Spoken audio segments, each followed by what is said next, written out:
Agri Bangla ইউটিউবের পক্ষ থেকে আপনাদের সবাইকে স্বাগতম জানাচ্ছি। আজকে আমি আপনাদেরকে ধানের একটা রোগ যেটা প্রতি বছরই হয়ে থাকে এই রোগটা নিয়ে আপনাদের সাথে একটা ভিডিও উপস্থাপন করব। আপনারা ভিডিওটা শেষ পর্যন্ত দেখবেন। যারা আমার চ্যানেলটি এখনও সাবস্ক্রাইব করেন নাই তারা অবশ্যই আমার চ্যানেলটি সাবস্ক্রাইব করবেন।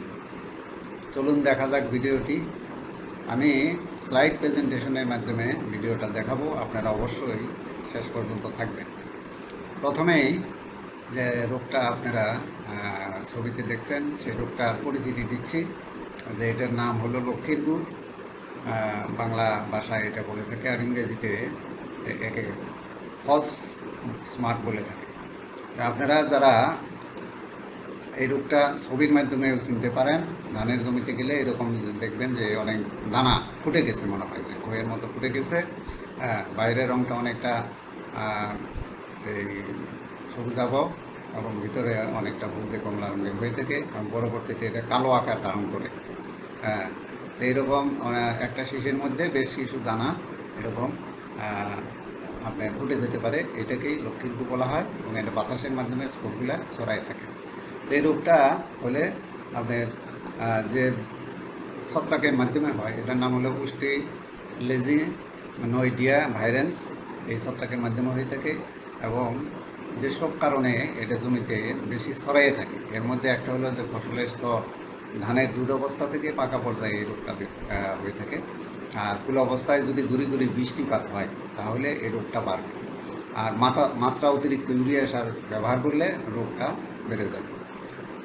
এরপরে লক্ষ্মীর গুড় চেনার আরও উপায় যে আপনি শীষের কয়েকটি দানা দেখবেন বড় রকমের গুটিকা দেখা যাবে এবং গুটিকার বাহিরটা অনেকটা সবুজ রঙের এবং ভিতরে হলদে কমলা, পরবর্তীতে বাইরে কালো হয়ে যায়, ছবিতে আপনারা দেখলেন। এছাড়াও এর ভিতরে আঠা জাতীয় পদার্থ থাকে এবং যার মধ্যে স্পোরগুলা থাকে, আর এটা আক্রমণ হলে চালটা নষ্ট হয়ে যায়। আচ্ছা, এখন এটার থেকে প্রতিকারের উপায় কি? আমরা বিভিন্নভাবে এটা প্রতিকার করতে পারি। এই রোগটা প্রতিকারের উপায় হলো যে প্রথমে সঠিক মাত্রায় ইউরিয়া সার ব্যবহার করতে হবে, এটা এক নাম্বার। এরপরে রোগ সহনশীল জাত চাষ করতে হবে, মানে সংবেদনশীল যে জাত সেটা চাষ না করা এবং যেগুলো সহনশীল জাত সেগুলো চাষ করা। এইখানে বাংলাদেশে বৃধান 49, তারপরে স্বর্ণা বা বৃধান 34 এই রোগটা বেশি হয়ে থাকে। এই জাতগুলো আস্তে আস্তে পরিহার করতে হবে।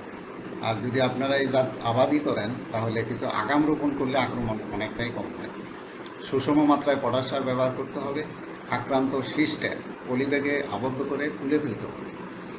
আর জমিতে যদি এই রোগ দেখা দেয় তখন কার্বেন্ডাজিম গ্রুপের ছত্রাকনাশক পটেস্টিন অথবা নুইন এটা 1.5 গ্রাম পার লিটার পানিতে মিশিয়ে, অথবা প্রপিকোনাজল গ্রুপের টিল 250 ইসি এটা 1 মিলি পার লিটার পানিতে মিশিয়ে 7 থেকে 10 দিন পর